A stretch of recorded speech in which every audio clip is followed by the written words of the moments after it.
This specimen of Ponderosa pine, Pinus ponderosa, subspecies ponderosa, was grown from seed collected near Canal Flats, British Columbia, near the headwaters of the Columbia River in 1944. This was his second collection of Ponderosa pine. His first collection of Pinus ponderosa variety scopularum from North Dakota in 1937 failed to establish and died out.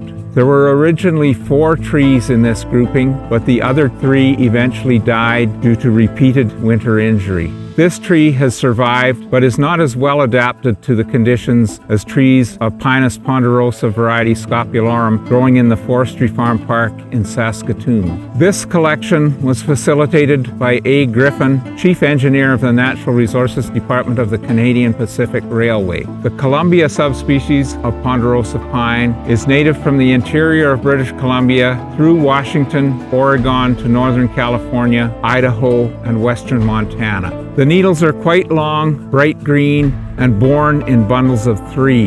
The bark is black when young and breaks into plates that are reddish or yellowish with age. The cones are 7.5 to 15 centimeters long and have prickles at the end of each scale. They drop after the seed is dispersed. In its native range, it's an important timber tree. The wood is called yellow pine.